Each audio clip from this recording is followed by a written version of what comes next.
It's time for the Phil Ferguson Show.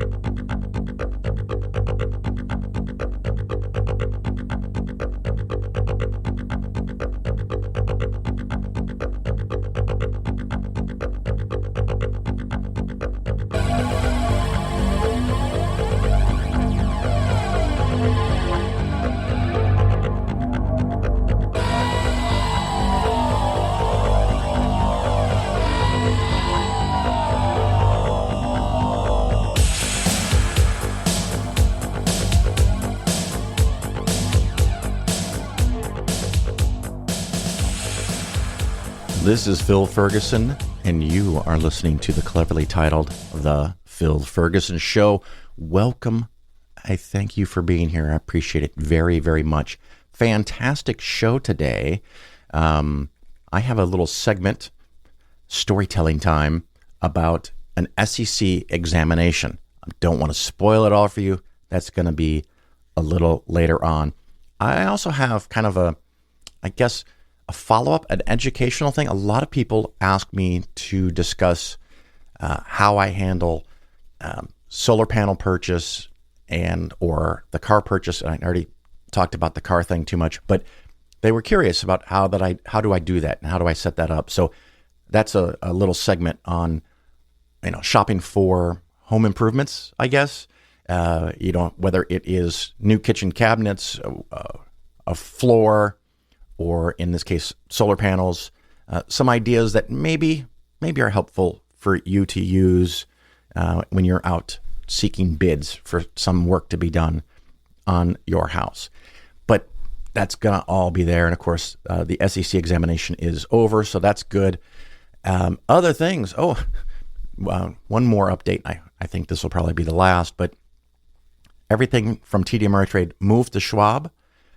It seems like it went quite well. Again, a big relief. That was a considerable amount of stress and anxiety for me. And luckily for me, I had a few clients volunteer to be on Schwab as far back as a year ago. So I was already familiar with the platform.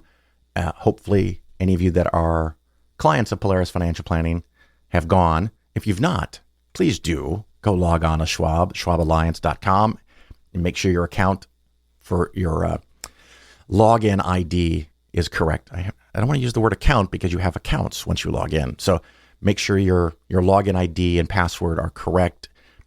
And I'm seeing a lot of people, because I'm getting all these alerts from Schwab, a lot of people are now looking at their accounts their accounts at Schwab after they log in, and they're fixing old phone numbers, old email addresses, updating beneficiaries. Excellent work, guys. I recommend that if that is something you've not done in a while, and I mean by a while, like a year or two, and this is whether you're using Schwab or not, whether you're a client of Polaris or not, from time to time, every 2 years at most, maybe annually, set aside some time to log into all of your accounts and make sure everything is correct. Make sure they have the right address. Every single letter and number should be correct. Make sure they have the right social security number, date of birth, beneficiaries. Make sure you have beneficiaries on your accounts. If you have an account without a beneficiary, add them. If you guys are interested, I could do a whole segment on beneficiaries. In the last couple of years, I had a husband and wife couple that were clients of mine. And the husband passed away, and I was working with the wife on moving his IRA to her because it would become her IRA because she was the one and only 100% primary beneficiary. She stopped returning my calls.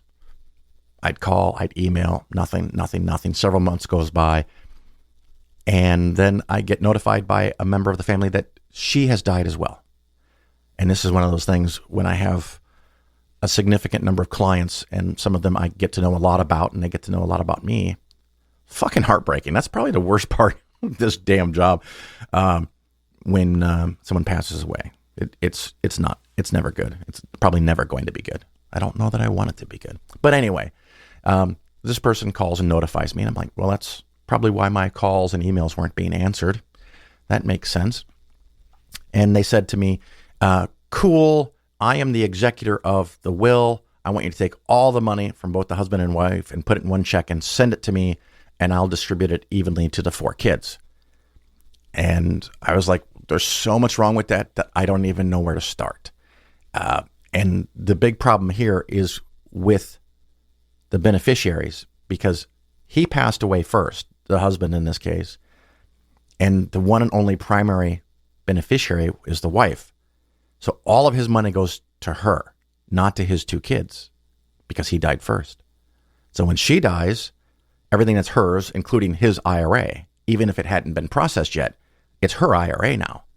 You just need to do some paperwork. All of that would go to the primary beneficiary, which is him, but he's passed away. And so now it goes to the secondary beneficiaries, and she had her 2 kids listed, not her 2 kids and his 2 kids, her 2 kids.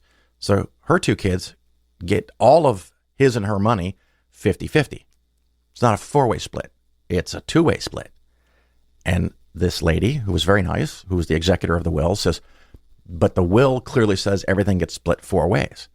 And I said, that's great, but these accounts never have anything to do with the will because there's beneficiaries indicated. So the accounts have to do, I would have to do TD Ameritrade, because this happened before the Schwab thing. TD Ameritrade has to honor what is on the forms. And then the person who's the executor of the will says, well, that's nice, but we've all agreed that it gets split 4 ways. I said, well, that's fine. Once the money's handed out, you guys can split it up whatever way you want, but it's going to create a big problem because her money is in her IRA and his money will be added to her IRA, although they could set up a separate account number for his money to be in her IRA. The beneficiaries can do a beneficiary or a survivor. I'm thinking of the right word. I always call them beneficiary IRAs. And if they take half the money out, that will be added to their income for that year, and they'll pay the top marginal tax rate.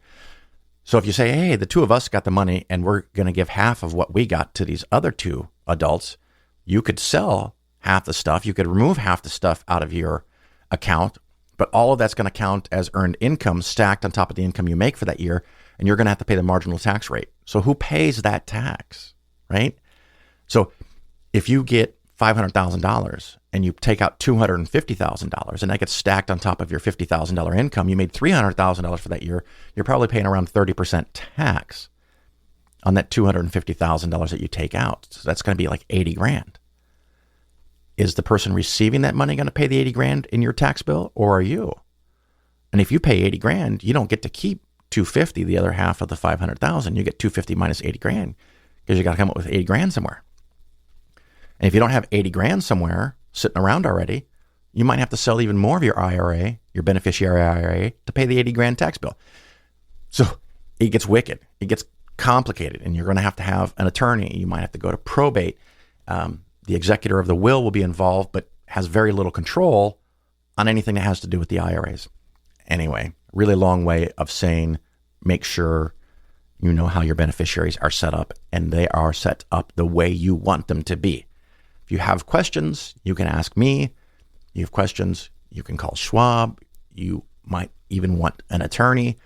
And my long-standing opinion is that if you have $500,000 or more in assets, you probably should get a trust. So things can go to the trust. Now, whether an IRA should or should not go to the trust depends on your situation. Please consult with your tax professional and the attorney that is helping you set up the trust. It's not that expensive. If you have no money, you don't want to pay $2,000 to create a trust. But if you've got $3 million, paying a couple of grand to set up a trust is money well spent. Okay, the Schwab thing. Everything went well. It seems like everyone got the money they were expecting about when they were expecting it. So that's cool. Couple of odd things. I had one person that ended up with an additional account that they didn't know that they had.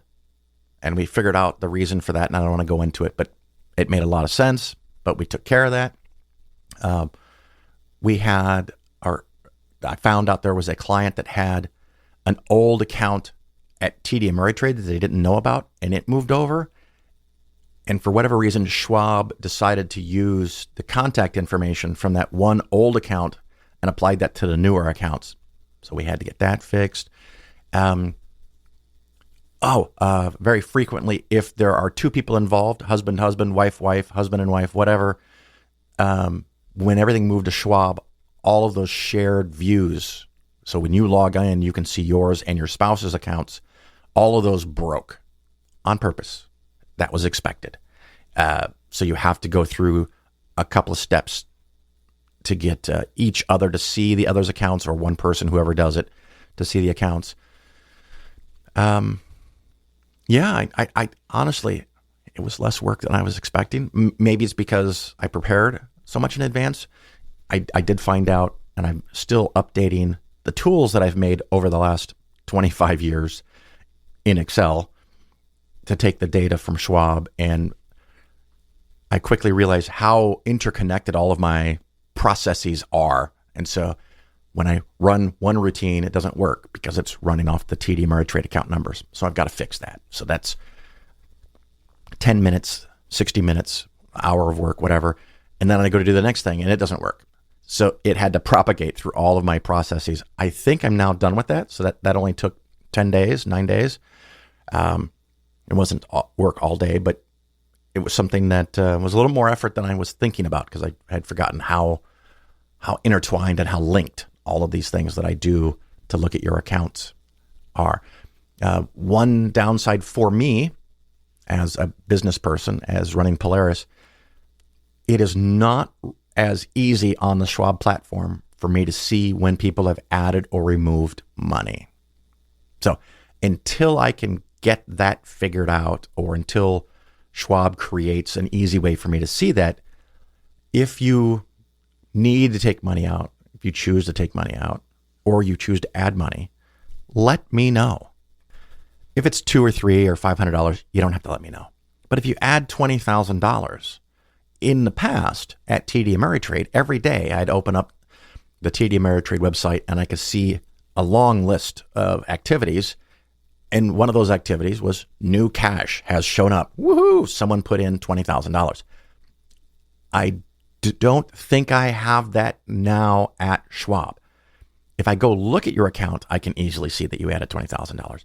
But from a 50,000 foot view, I am not aware yet of a way I can open the Schwab Advisor website, portal, whatever, and just see whoever's added money today or yesterday or the day before in a very convenient and easy fashion. They're aware of it. I've mentioned this. I know the people I've talked to at Schwab have heard this from other people. So it's something they're going to add or tweak at some point. But if you're adding significant money, whatever that is to you, maybe 500 is significant, you can send me an email. You can send me a message. You can call me and say, hey, Phil, by the way, there's this new money. As a service for me to make my life a little easier, let's say this $20,000. It doesn't help me help you if you say, I'm sending $20,000, it's going to be there in a week. Or I'm sending $20,000, it'll be there tomorrow. You could still do that. But I can't do anything with that information until the money's actually there. So for me, for saving my time and allowing me to be a little bit more efficient, it's better for me if you tell me the money has already arrived, because then we can have a conversation about what to do with it. And during or right after that conversation, I can invest and or rebalance your account, and I don't have to make a note to go back to it to do it when the money shows up. I hope that makes sense.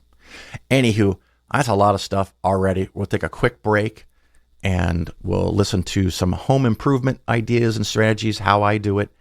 And then my fun little story about the newly registered to the federal SEC, because previously I was Illinois registered, and how that went. You're going to like it, I think. So don't go anywhere. Hey,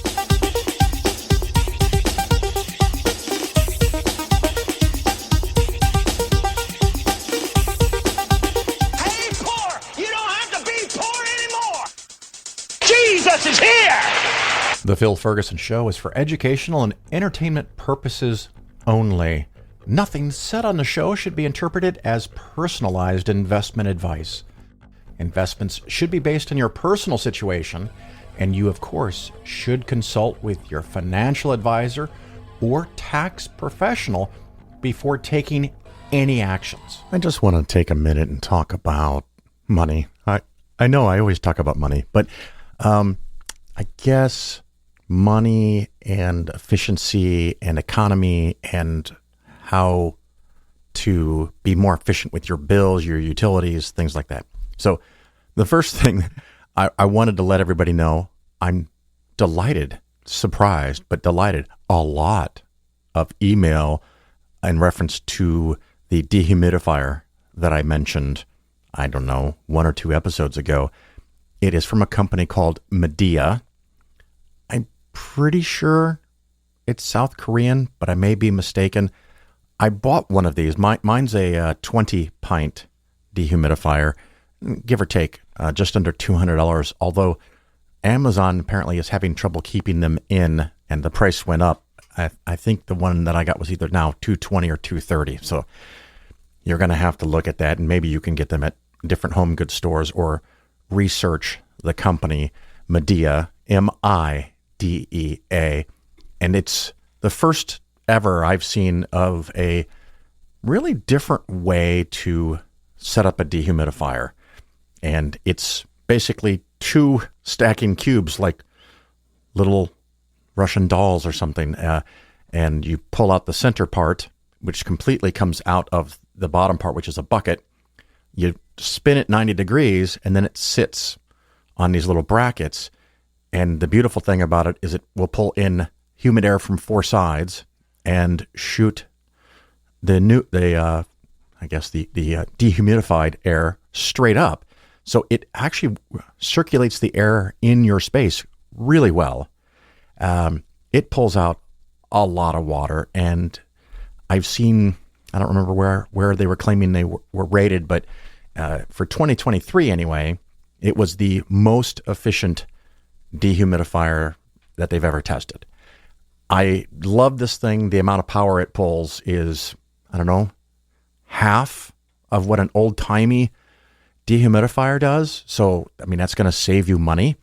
It also, like I said, it works really well. We put it in the master bath, and I thought if it worked well, maybe I'd buy another one and put it in the guest bathroom to help keep the whole house less humid. But the one in the master bath worked so well, I have really no interest in buying a second one.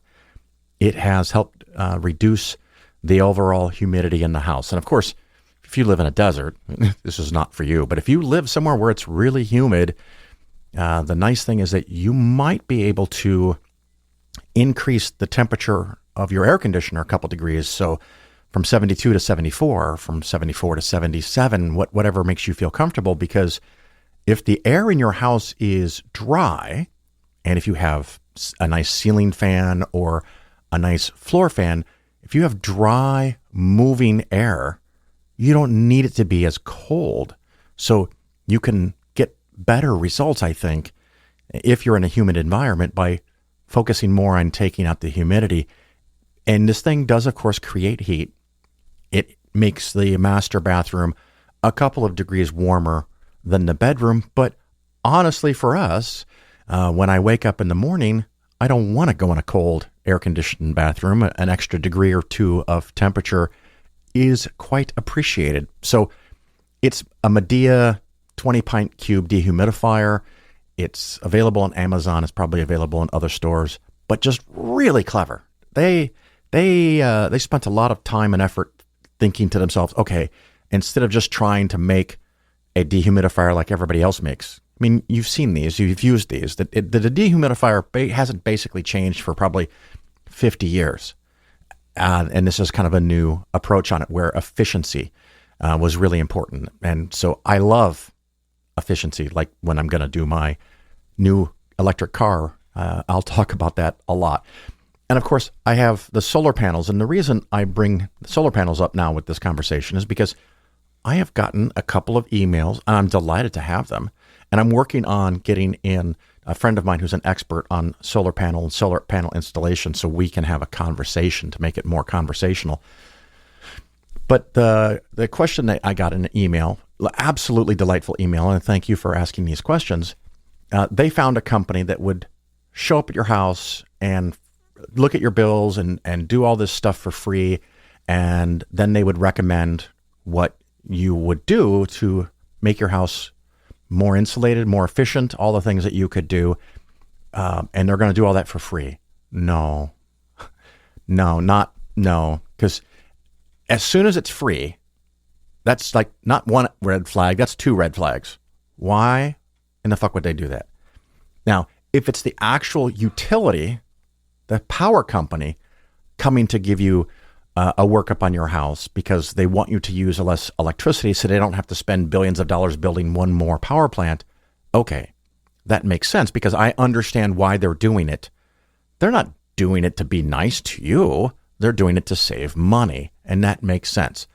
But if the company comes and does it for free, and then they also do the work, and they also tell you it's not going to cost you anything, no, that's a half a dozen red flags. Don't do it.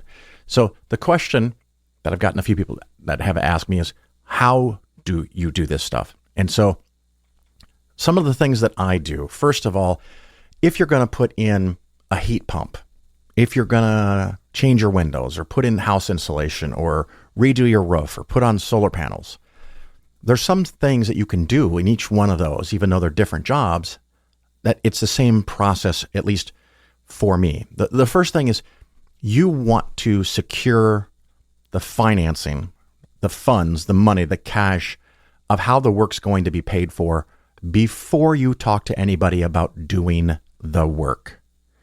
These guys that come to your door and say, I'm going to put in solar panels and it's not going to cost you anything and we just get money off the bill, your bill being reduced, and so you're not out nothing. Don't do that. Don't do that. There's always caveats. There's clauses. There's a loan that you have to agree to that gets paid automatically back by the savings of your electric bill. But there's nuance. Like if you want to sell the house, now the loan that you never had to pay for has to be paid off. And if you don't pay it off, they put a lien on your house. And so you're not going to get the equity back out of the house. So you don't want to do that. And I don't know, I mean, if it's a smaller project, you can pay with it for the credit card. Hopefully you have some savings on hand. You can get a home equity loan, although that's kind of problematic in today's higher interest rate situations. But I mean, maybe they could offer you financing that's better, but you better know what you can get on your own before you can evaluate what they're giving you. Odds are, if I'm doing it, I'm not interested in what they can do for me because that just leads to extra complications and extra opportunities for something to be done that's tricksy that you may not catch. So, first step, make sure you know in advance how you're going to pay for the project. The second thing that you should do, you should have a pretty good idea before you ever have someone come to the house what your project is going to cost. And this is one of those things that, yes, this can now be actual work that you may not have time for. But I tell you what you don't have time for, to work a second job to pay off a loan or some stupid mistake that you made that cost you $5,000 or $10,000 because you didn't do these steps in advance. So you've got to make sure you know where the money's coming from in advance, and you need to know what the job is going to cost in general terms. Watch YouTube videos, go to websites, talk to your neighbors or friends. If someone else has had solar panels, if it's solar panels, send me an email and I can give you some ideas. Keep it in mind that the price in different locations might be different. And of course, for solar, make sure that your house has a moderate to large electric bill. I mean, if you're living in a really small place and you're paying $60, $70 a month for your electricity, I mean, you could put a small solar panel system on your house because it's not going to cost that much relatively because you're not going to need that many. So knowing what it's going to cost in general. And now what I like to do is I like to find a couple of providers that can do this service for me. And again, it's another thing where you're going to have to do the work. There's no easy way around this. So I like to have a minimum of 3. 4 might be good, 5, but hopefully somewhere in that ballpark, you're going to get a reasonable number from one of them. I go through a little monologue before I give them any of my information to make sure that they at least say that they can participate in the process, the game. I don't know, the game that I'm making, the process that I'm making. So I tell them, of course, I already have the funding and or the cash to pay for this. I don't want to go over payment options with you. I'm just going to pay you for the work. So you've removed that complication. Then, of course, you tell them that I'm getting quotes. I'm going to get multiple quotes, 3, 5, maybe more.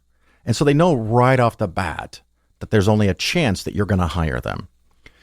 If they can come into the house, or if they insist that they need to come into the house, try to find something in advance that you tell them, you can come into the house, but you've got 30 minutes or you've got 45 minutes. And you can even set a fucking timer on your phone or whatever and say, you can tell me whatever you want to tell me during that time. You can tell me how great your company is, how great the product you use, why you're better than everybody else, whatever. I'm going to let you do this pitch for a fixed amount of time. And when that time is up, you have to leave. If you don't promptly leave when your time is up, I will not be using your services. Because if you agree that you're only going to be there for 40 minutes or 30 minutes, and they understand that in advance, and then they're there for 45 or 50 minutes because they're trying to sell. They're trying to sell you because they know if they leave, they're going to be one of 3 or 5 companies. But if they can get you to sign, it's done. It's over.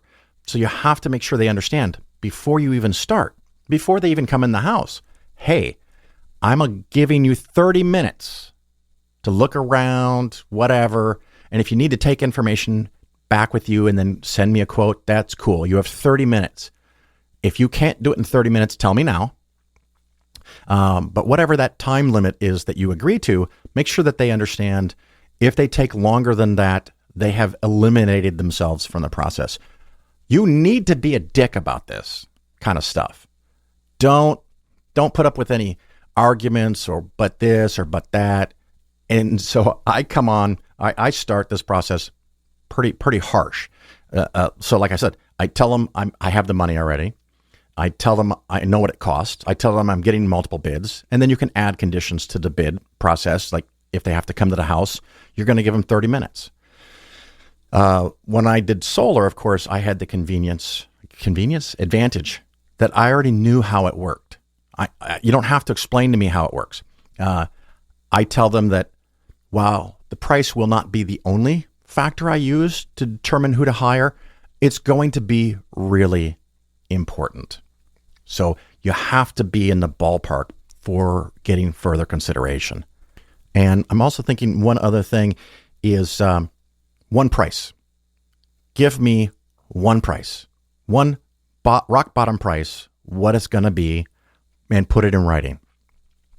I also tell companies that if they give me more than one price, they're out. They're done. And I don't even care why they're giving a second price. I don't even care if it makes them the lowest price company. I don't want to play that game. I refuse to participate and reward that game. I am not going to do it. And so one of the solar guys that came to my house, of the 3 that I had, he walks around the house and he looks at the house. And of course, this is another red flag for me from a sales perspective. If they spend a lot of time telling you how awesome your house is or how beautiful the trees look or your roof is perfect for this and oh my God, all of that flattery, after they say 1 or 2 of these, I'll usually say, hey, you can stop with the flattery. Flattery is going to make me less likely to use your services. Don't flatter my house. Don't flatter me. Give me a fucking quote. So the second solar guy not only did all this flattery stuff, but he throws out, he's like fishing. And this is why you want one fucking price. Because he threw out something like, I think we could do this for $36,000. And he looked at my face and he could tell from the look on my face that that's not even fucking close, dude. That I already had a bid for 24 something. And he throws out, oh, maybe 36. And he looks at me and he judges me. And as a salesperson, I'm assuming a lot of companies, your commissions not only will be larger, but there'll be a higher percentage of the bill depending on how much you can get from the prospective client. So it's a game that you may not know about. So I'm telling you. So when he does that 36 and he looks at my face and then later says, okay, well, I'm thinking 32, and eventually he gets himself down to 26, it doesn't fucking matter to me. He's already done because he's playing a game. He's trying to figure out how much money he can get from me. I'm not fucking interested in a company that works that way. I want a company that can say, hey, look, this is what we do. This is why we do it this way. Here's the results we think you're going to get, and here's what it's going to cost. Bam. Now, they're focused on providing you a service. They're not focused on trying to figure out how to squeeze an extra $5,000 out of you by tricking you into a higher price. The other thing I've done, when I did the solar panels in the Chicago house, one of the guys said something like, they gave me a crazy high price. And he said, if you sign in the next 24 hours, I'm going to give you $5,000 off the price. Nope. Sorry. You just eliminated yourself. I made it clear from the beginning, you're going to give me one flat price. You just now made a game out of it. I cannot reward that behavior. I cannot do it. Even if your 24-hour price is lower than any other bid that I've got, no, I won't do it. I will not reward that kind of business behavior or bad behavior by doing business with you. And I told the guy, I'm sorry, you just now eliminated yourself. And he's like, what? And he goes, well, that's our program. And I go, I don't care. I told you in advance. And especially if you can communicate with somebody by email, you can say, I sent it to you in fucking writing. One price. Give me one fucking price. And I'm getting multiple bids. I have the financing already. I have the money already. We don't have to discuss that. This is what I want. These are the parameters. So you have the money. You know what it's going to cost. You tell them you're getting multiple bids. You tell them you don't want it to be a fucking game, that you want one price. Price will not be the only thing that decides, but it's really important. And if they agree to all that, and then they start playing salesman games or saleswoman games, and they give you a second price or a lower price after they already set a number, no, you're out. You're out. You threw out a number to see how I would react, and now you're giving me a second number. No, you're excluded. You're automatically kicked the fuck out of my house, and you're not getting the business. And so that applies. I had a really nice email about a heat pump and solar panels and house insulation. And people in the past have asked me about windows. All of it, I see it as the same way. I don't necessarily want to pinch the company so hard that they regret doing my house, because I don't want them to try to figure out how to cut corners to make a few dollars. I'm okay with them making money doing the work. Just give me a fair price and give me a very easy to understand price. All right. So that was way longer than I expected, but hopefully that helps. Have the money set up first. Know what you're talking about. Know what the price is going to be. Do this in email if you can. Make it clear what your rules and conditions are, and that you're not going to play a game. And if they play a game, they're fucking out. Just don't be afraid to kick people out of your house. If for whatever reason you're too fucking nice, have an asshole with you. A friend or a friend of a friend or a relative that can be the douchebag to tell the person to get the fuck out of your house. So you be willing to say no. You can say no to 5 different people and say, well, okay, well, shit, that all 5 of them sucked, and I'm going to look out for another 3.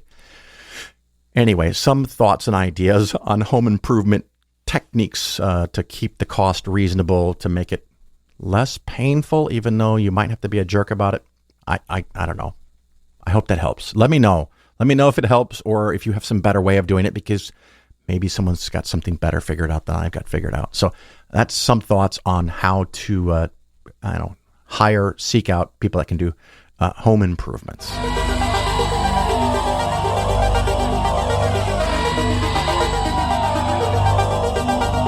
Hey you, it's me, Sarah Silverman.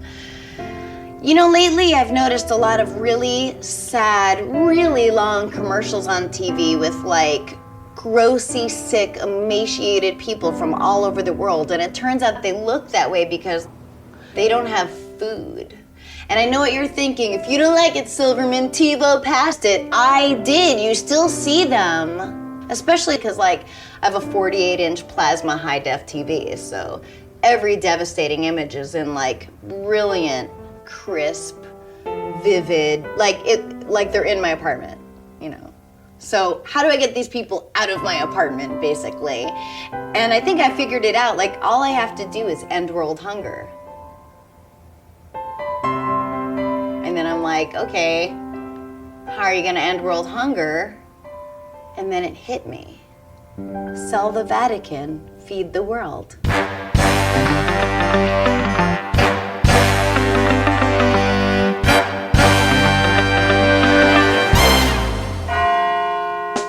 Think about it. We need a hero, and who is more primed to be our hero than the Pope? He's literally a caped crusader. What is the Vatican worth, like $500 billion?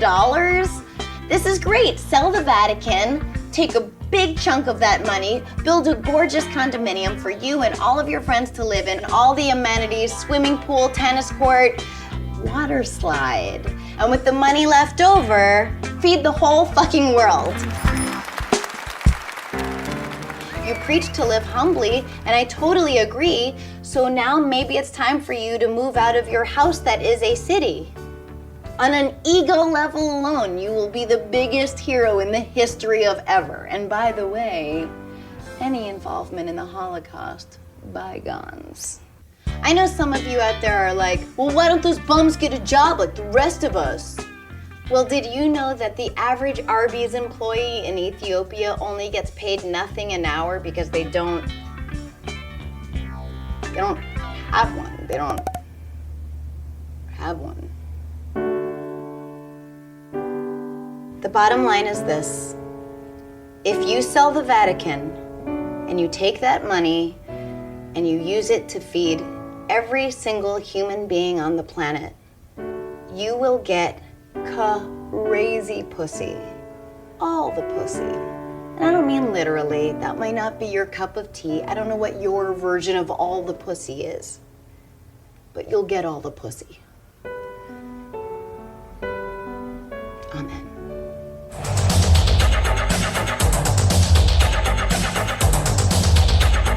You're listening to The Phil Ferguson Show. I got a phone call a few weeks ago, and it resulted in me spending a lot of time and effort, and I've hinted at it in previous episodes, but I didn't provide any of the details because I wanted it to be complete before I tell you what happened.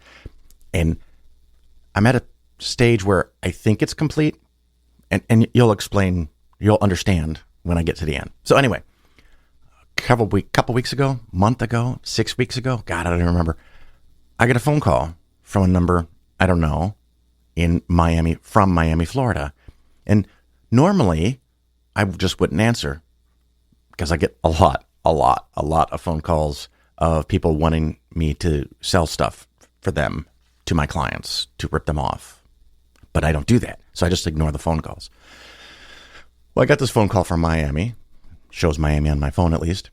And I pick it up, and on the other end is, I'll just call him John Smith. Not his real name. Real name doesn't matter. But, hi, this is John Smith from the SEC. And I clinch up a little bit, and I said, the SEC? And he says, yeah, the SEC. And I said, okay, well, let's assume that's true for a moment. How can I help you? Because it's an inbound phone call, right? So I can't give out any information to anybody for anything, even my own stuff on an inbound phone call. Just don't do it. It's a good policy to have, by the way. So he says, yeah, I'm really from the SEC. Hang on, I've got to get my partner. It's like, partner? So he goes and gets, I'll just, for the sake of comedy, John Smith too. And I'm a little concerned that there's two people on the phone and it's just me. So I'm like, okay, what fuckery is this? But, okay, like I said before, how can I help you guys? And they said that, Phil, you have been selected for an initial examination. I don't know if there's a difference between examination or audit, but that's the word they used. I've been selected for an examination, or Polaris has, and I guess that's me. But this is a thing that I was expecting. So this is not too out of the blue, but whenever you change from state registration, I used to be Illinois state registered, to federal registration, which I did at the time that I moved to Florida because I didn't want to go from Illinois to Florida registration and then shortly after that go through the process of registering with the federal SEC, because Polaris is now big enough that I can be and would soon be required to register with the federal SEC. So I figured while I'm moving, just make the move to the federal. And I have several companies that help me do things. And one of them is a regulatory company that helps me make sure I follow the rules and the policies and turn in paperwork and all that stuff. And it's a lot of time sometimes, and 10,000 or more a year in services and expenses. And, it's a complicated world. So anyway, I get this phone call and I was like, okay, that's cool. I've been selected for an initial examination, which, like I was getting into the story, usually within 12 to 18 months of registering with the federal SEC, you're going to get an examination, the initial or new registration examination. So I knew it was coming. So that's okay. Well, that kind of checks, but I was like, right now it's just two voices on the phone and I have no way to know that you're actually with the SEC. And then John Smith 1 says, well, I can give you my private phone number and you can call me back. And I'm thinking to myself, really? Did you think that was a good idea? Okay, weird. No, that's not going to work if you give me the phone number, because you could be anybody pretending to be with the SEC and you have an alternate phone number than the one that showed up on my phone. So that's not going to do anything for me. John Smith 2 says, well, I can give you the address of the building we work in Miami. Well, I could find that on a few seconds on the internet. I mean, am I being paranoid here? Yeah, I'm being paranoid because it's a fucking complicated world and a lot of people want to rip you off. And if it's actually the SEC, they're going to expect a lot of data from me that could expose my clients to problems. So I have to be super careful. So I explained to them that this is not going to work, and I need a letter. I need something in writing before I can even consider telling them anything.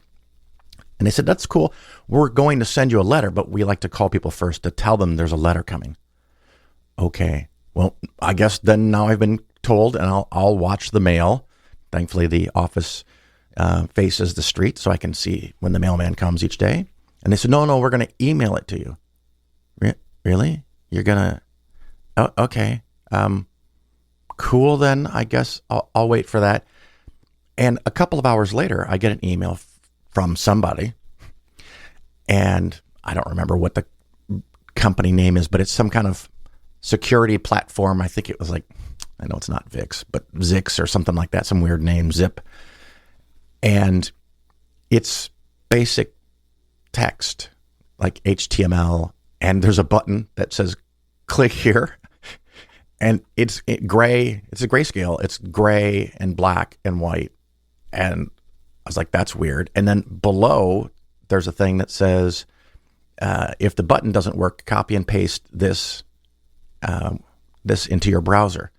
And I'm looking at this email, and the domain name of the sender is different than the domain name for the link associated with the button. And that link is different than the link at the bottom. And of course, there's a little box above the button that says, this is a secure message from the Securities and Exchange Commission, and this is safe and secure, and you can trust it.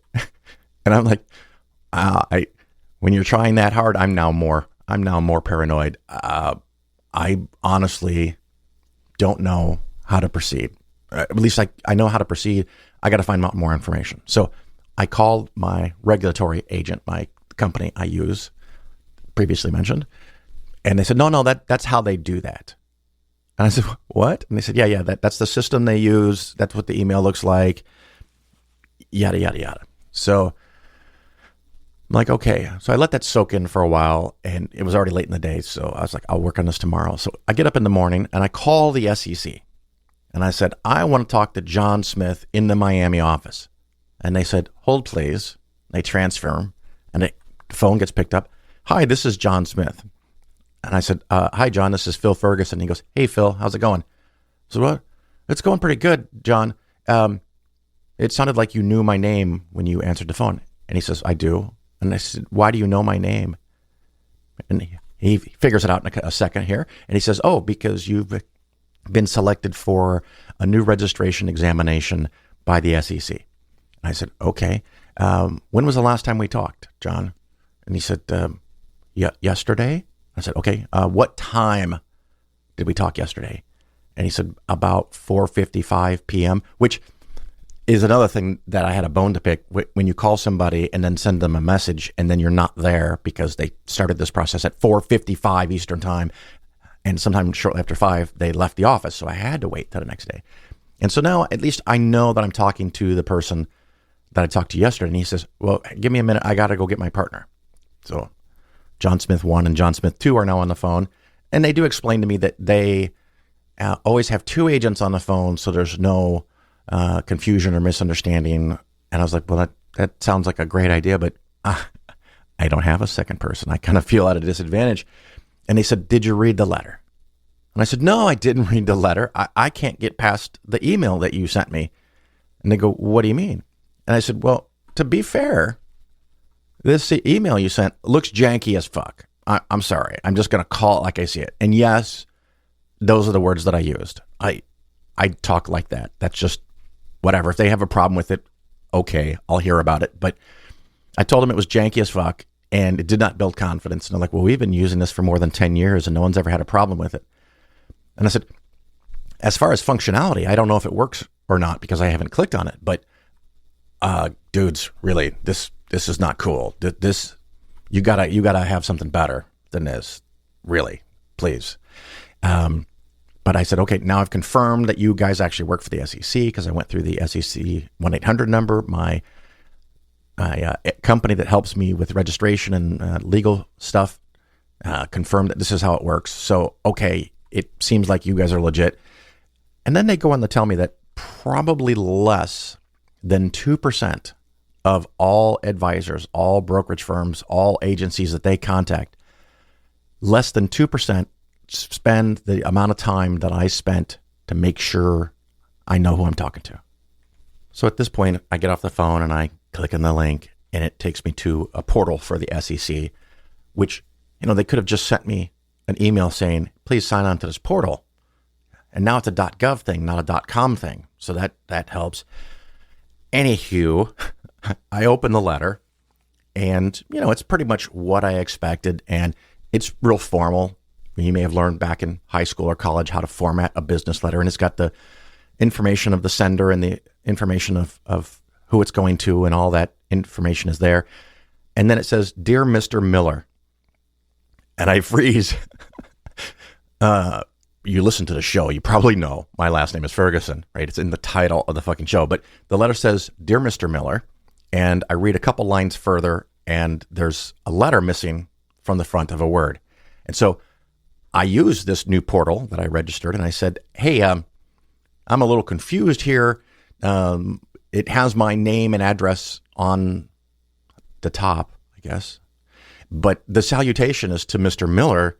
Is this the right letter for me? Oh, and by the way, the third sentence in the first paragraph is missing a letter in this word. And I send that to them, and my wife appropriately said, she goes, are you now auditing the SEC? And I was like, yeah, but I mean, who sends a letter to the wrong person or the wrong name? And I'm assuming that this was the last letter he sent to someone else a few hours ago. And no, it's not really Mr. Miller. I'm picking generic names because security and all that stuff. But then they send me a new email with a link to go to the portal. And I go there and it says, hey, you were sent a letter in error. Please delete that letter and download or view your new letter. I thought it was kind of funny. That was an interesting way of phrasing it. They sent me a letter in error. No, that was a letter you intended to send me. You just did a really shitty job of it. So, yeah, I'm not too impressed. And again, when we talked later, I did tell them about this because, again, I'm not sugarcoating stuff. It's just the way I felt about it. So anyway, this letter has 19 actions or things, items that I have to take care of. Some were pretty quick and easy. Some were not quick and easy.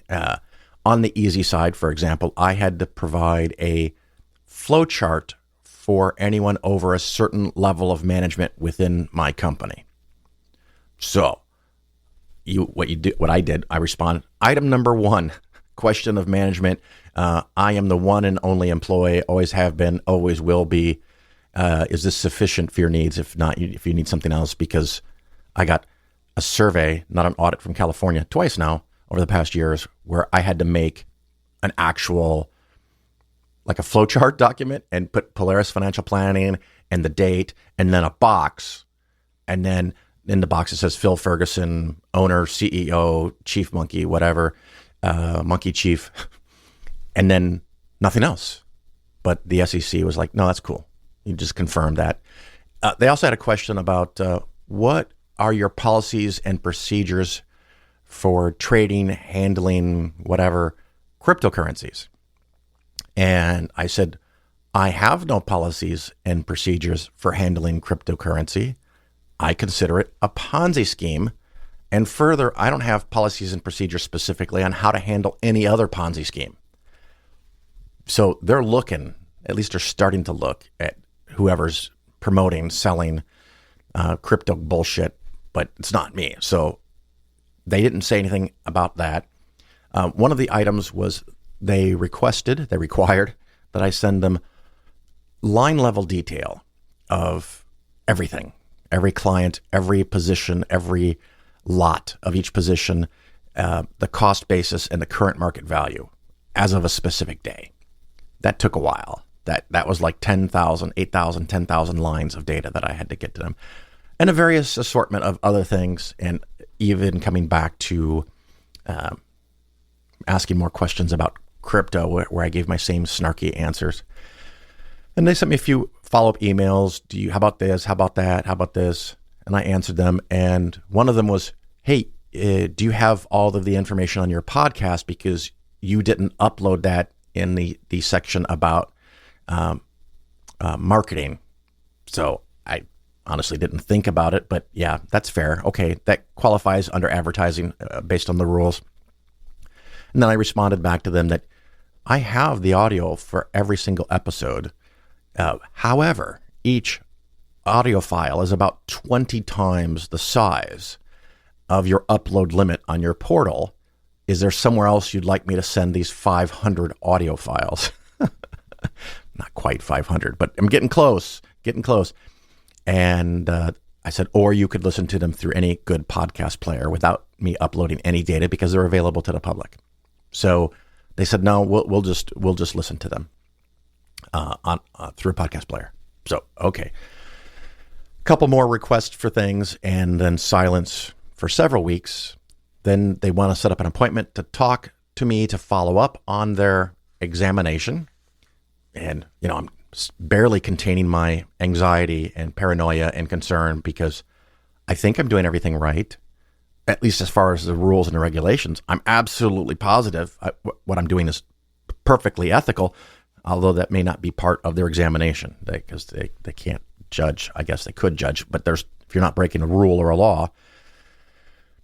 And we set a date. I call in, they call in. I don't even remember if it was Meetup or something like that. Not Meetup, but any one of these internet-based connections, not even a phone call. And they tell me that they've completed their examination and they're going to send me a letter saying that. And I was like, oh my God, that took like 2 minutes. Why didn't you just say that? We spent more time scheduling and finding a time that works for everybody than you actually telling me what you're telling me. So cool. And in this case, of course, the next day I get a link and I open it. I go to the portal. There's my letter. And of course, it's one of those funky things. It's worded in such a way because you don't pass an examination. They don't give you 2 thumbs up. They don't say you're okay. What they basically do is they say, we've completed our examination and it's now closed. So that's fucking cool. I spent probably about 26 hours getting them data and information on top of my hectic travel schedule and on top of full work weeks. So it was a lot of extra time and effort, stress and anxiety. And of course, like I said, they can't give me, you're all clear. They can just say that they've finished their examination and they're not taking any action. There's nothing for me to correct. They're done. It's not that I passed, but they've finished whatever it is they are going to do. So the SEC continues to not endorse any advisors or say that I'm okay or legitimate, but they just didn't find anything wrong. And of course, at the end of the letter is language saying, by the way, we still reserve the right to open up a new examination at any time. It could be tomorrow. It could be 5 years from now. And if they decide to open up a new examination, or if there's something different, then they call it an audit. I don't know yet. I guess I'll find out. But they reserve the right to open a new examination at any time on any topic, on any subject they want. And that if they do so, they will send me a new email with a link to their portal, which will unlock a secret letter for whatever new fuckery comes my way. So I wanted to share that with you. I don't know. Do you like it? Do you not like having this information? It consumed a lot of my mind, free rent in my head for weeks and weeks. And I'm glad at least it's completed. I'm not saying I'm not approved. It's completed. So that's done. I can't even say I passed. It's just done. It started, it finished. So there was no big problems. So that's very cool. Very, very relieved. If I get a new one, of course, I may come back at some point and give you hopefully 2 thumbs up that completed as well without any stress. But it's a fascinating thing that with all of the, I guess, auditing every single new registrant is a reasonable idea, but there's so many things that are out there that are obvious problems. It kind of seemed like a waste of everybody's time to talk to me, but that's their job. I get it. So that is my story on a newly registered to the federal SEC examination, and it is now completed.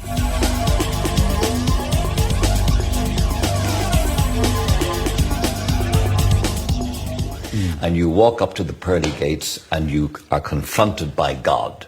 What will Stephen Fry say to him, her, or it? I will basically, what's known as theodicy, I think. I'll say, bone cancer in children? What's that about? How dare you? How dare you create a world in which there is such misery that is not our fault? It's not right. It's utterly, utterly evil. Why should I respect a capricious, mean-minded, stupid God who creates a world which is so full of injustice and pain? That's what I'd say. And you think you're going to get in on No, that? but I wouldn't want to. I wouldn't want to get in on his terms. They're wrong. Now, if I died and it was Pluto, Hades, and if it was the 12 Greek gods, then I would have more truck with it, because the Greeks they didn't pretend not to be human in their appetites and in their capriciousness and in their unreasonableness. They didn't present themselves as being all-seeing, all-wise, all-kind, all-beneficent. Because the God who created this universe, if it was created by God, is quite clearly a maniac. Utter maniac. Totally selfish. We have to spend our life on our knees thanking him? What kind of God would do that? Yes, the world is very splendid, but it also has in it insects whose whole life cycle is to burrow into the eyes of children and make them blind. They eat outwards from the eyes. Why? Why did you do that to us? You could easily have made a creation in which that didn't exist. It is simply not acceptable.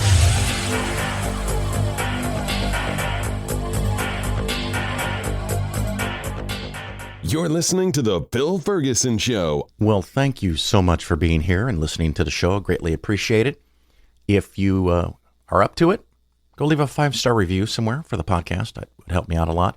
Or maybe even a little bit better, invite some friends, share the show with some people, or if nothing else, share the show or a link for a podcast or an episode that you like somewhere in the internets, Twitter, X, Mastodon, Facebook, wherever, TikTok. Of course, the other thing that you could do that'd be even the most helpfulest, how's that for Englishing? If you have at least $2 million, you could contact Polaris and you could hire Polaris/Phil to help you with your accounts. Upcoming activities. I actually have the data in front of me now this time. So coming up in October 13th through the 15th, so less than a month from now, is the annual national convention for the FFRF, Freedom from Religion Foundation. It's in Madison, Wisconsin. So absolutely delighted to go back to Madison. Great facility they have there. The convention is amazing. And to save you all, I'm not going to read off even a partial list of the names, but it is totally going to be worth your time to go.